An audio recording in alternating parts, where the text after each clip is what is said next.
In less than 48 hours to the presidential and National Assembly elections, the African Democratic Congress presidential candidate Dumebi Kachikwu has called on the People's Democratic Party and Labour Party to work together, explaining that except the PDP and Labour can reach an agreement in the next 24 hours on how to collaborate to win the elections, any vote for Peter Obi is a vote for Bola Tinubu.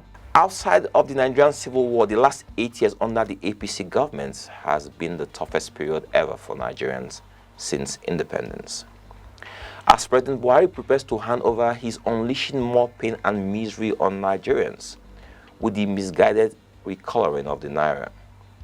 He and his advisors believe that this will limit the undue advantage that Asiwaju Bola Tinubu has with a huge war chest to buy over voters.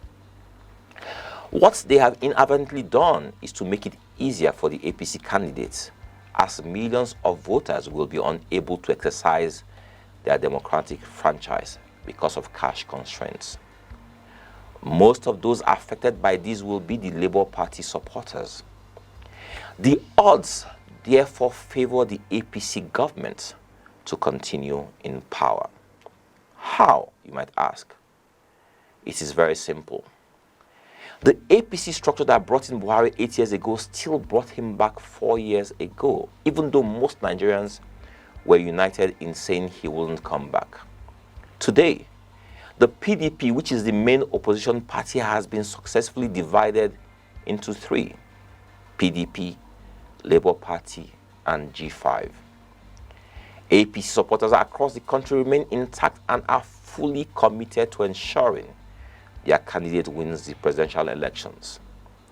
We must accept the reality that except northern Nigeria miraculously comes together in the next 24 hours to throw their support for the PDP candidate, the race looks likely to favor the APC candidate.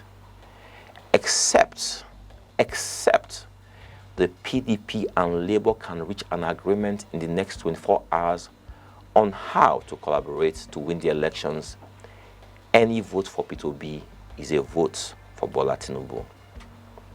PDP and Labour need each other. It is that simple. As true Democrats, the leadership of both PDP and Labour must find a way to work with the other smaller parties towards building a formidable coalition that ensures the contest is even. He explained that he made the statement because of how low his chances to victory is, adding that apart from the party, the media and the mindset of Nigerians also affected his chances of winning. He said although all the main candidates were silent on all critical issues and instead pandered to ethnic and religious sentiments, he, however, commended Peter Obi of Labour Party for the relationship he has with the youths, while agreeing that Igbos have not had a fair shake in the Nigerian nation. After giving what he called his closing argument, Kachikwu emphasized that his advice for Nigerians and his supporters does not indicate that he's forming any alliance with any candidate or party. I said very clearly that there is no pathway we see to victory. So I am not here saying to you guys that if you were to ask me a question, do you think you can still win? And I'll say to you, there's a possibility. I'm saying to you that I don't see any pathway to victory for my party in the race. In saying that, I never said that I am withdrawing from the race. I just said that I don't see a pathway to victory. And in being a true Democrat, when you don't see a pathway to victory, what you are saying is this: in the race we are going into, a vote might make the difference. One vote might make the difference. So it's important for me to let Nigerians know my position in this race and what my chances are. So that those who follow me, those who support me, have the informed decision on what to do, knowing that our party does not have any real chance towards success in the polls. On Saturday, I'll be voting for ADC, number one.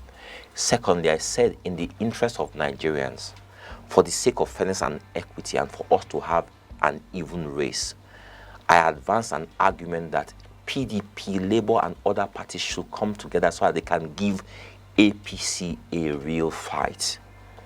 Remember, 4 years ago, a lot of people believed that PDP was going to win that election. When the results came, we saw something different.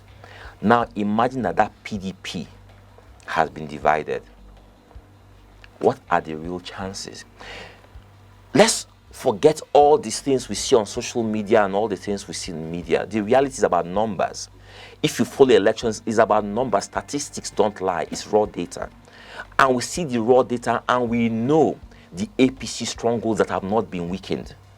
And we know where PDP has been weakened. And where they are weakened, they are fighting bitterly. PDP, Labour. APC stays united. So I'm advocating, I'm advancing an argument that for Nigerians to have two options, that there should be a coalition of PDP, Labour, and other parties against the APC. So Nigerians can then choose, look at the two, and say, should we go with APC for another 4 years, or should we go with these people for the next 4 years? In saying this, I am not in any way subscribe or advance an argument about myself or my party. Speaking on his plans for the future in the next 4 years, he stated that his vice presidential candidate, Ahmed Buhari, and he will continue to contribute to the growth of Nigeria, as they have done previously. Before I joined ADC, the person I introduced to you as a brother, I didn't know him. The person I called mommy, I didn't know her. Alhaji Ibrahim Manzo that is here, I didn't know him. A lot of people are not considered as family. I didn't know them before I joined the ADC, so I cannot regret those relationships. They are more valuable than my bitter or my negative experience. Will I come back in the next 4 years? I always say this to people, that I have served all my life. I don't have to be president of Nigeria to continue to serve Nigeria. Being in the media space, in my own little space, I can continue to serve and canvass and proffer solutions to Nigerians or to the government. I will continue to speak for the masses of Nigeria. So it's what I've always done, and I'll continue to do it because that's what God has given me grace to do. The presidential hopeful who awaits his fate further appreciated his family, running mate, the ADC Build chairman, Senator Patricia Akwashiki, his chief of staff, and his campaign team.